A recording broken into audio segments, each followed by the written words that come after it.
If you've been in enough relationships, especially long ones, you know what red flags look like. The drama, always bracing for a reaction, the quiet resentment that builds over the years. But here's what nobody talks about. Do you actually know what green flags feel like? Not just at the start, but years in when life gets messy and the newness wears off? Whether you're wondering if your current relationship is actually healthy, trying to rebuild after years of dysfunction, or dating again after divorce and don't want to repeat old patterns, these are the signs that matter most. And this isn't about finding perfection. It's about recognizing emotional health when you see it. These are the markers of a relationship that's strong, honest, and built to last, especially after you've been through the hard stuff. 1, you don't dread coming home. Now, this might be the green flag most men don't even realize they're missing, but I'll guarantee you a lot of men can relate to. You're not looking for one more errand to run before you return. You're not bracing yourself as you walk through the door. You're not scanning her mood to see what kind of evening you're about to have. You start to realize that peace doesn't mean boredom. It means relief, predictability, calm. You sleep better, not worse. You don't come home to walk on eggshells. You come home to someone who actually feels like home. 2, there's freedom without threat. You can disappear into the garage for 2 hours on a Saturday without getting the 3rd degree. You can take a drive to clear your head. You can say you need time to think, and she doesn't take it personally or make it about her. The opposite is when every move feels monitored, when taking space is treated like rejection. In a healthy relationship, you don't own each other. You choose each other, not out of fear or guilt, but because you want to, every day. Your nervous system actually relaxes when you're together instead of staying on high alert.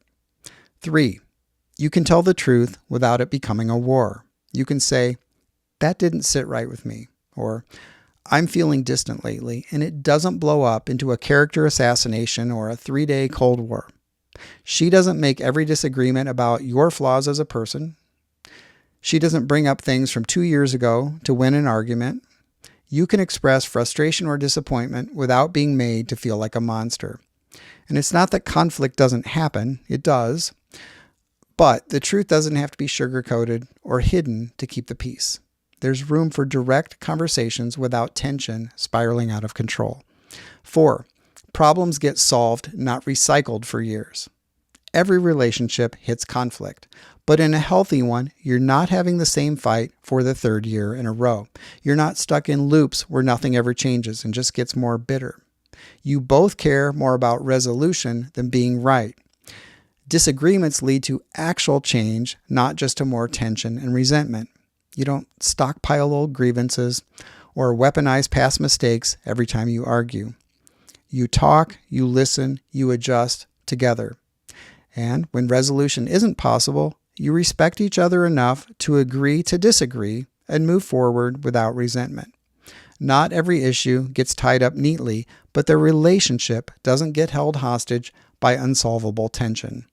5, you're not performing all the time. You can have a low energy day. You can show frustration. You can make a mistake, and you're still loved and respected. You can forget to do something and still be treated like a trusted adult. You don't feel like you're constantly auditioning to stay in the relationship. There's no game to win. In unhealthy dynamics, men often feel like they have to constantly prove their worth through money, mood management, or self-sacrifice, always being on, always managing the emotional temperature of the room, always passing some kind of test. But in a healthy one, there's space to be human.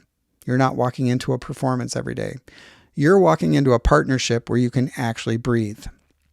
And if you're getting value from this video so far, please like it to support the channel. I really appreciate it. Thank you.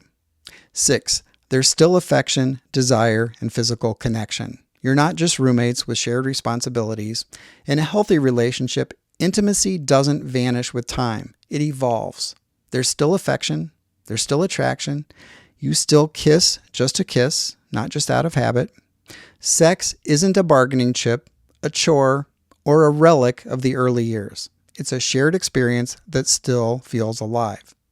You're not constantly rejected or guilt-tripped for wanting connection, and you don't feel like you have to earn affection through favors, chores, or perfect behavior. You both understand that physical connection is a vital part of the relationship, not the only part, but a real one. And even when life gets busy or bodies change, the desire to connect, emotionally and physically, doesn't disappear. 7. You still like yourself in the relationship. This is the clearest green flag of all. You don't feel like you've disappeared. You're not constantly doubting yourself or suppressing who you are just to keep the peace. You feel like a better version of yourself, stronger, clearer, more grounded, not smaller. There's a difference between growth and losing yourself.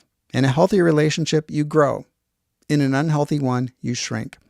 A good relationship doesn't require you to abandon yourself to maintain it. It invites you to show up fully, flaws and all, and still be met with love and respect.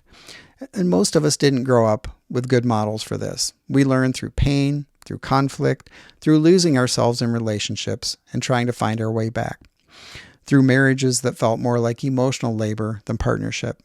So if you're in a relationship that feels calmer, more honest, and more freeing than anything you've known before, don't mistake that for boring. That might just be what healthy finally feels like. And if you're not there yet, if you're hearing this and recognizing too much of the opposite, now you know what's actually possible. Now you know what to look for, what to build toward, or what to walk toward next time. You deserve to come home to peace. You deserve to be yourself and still be loved.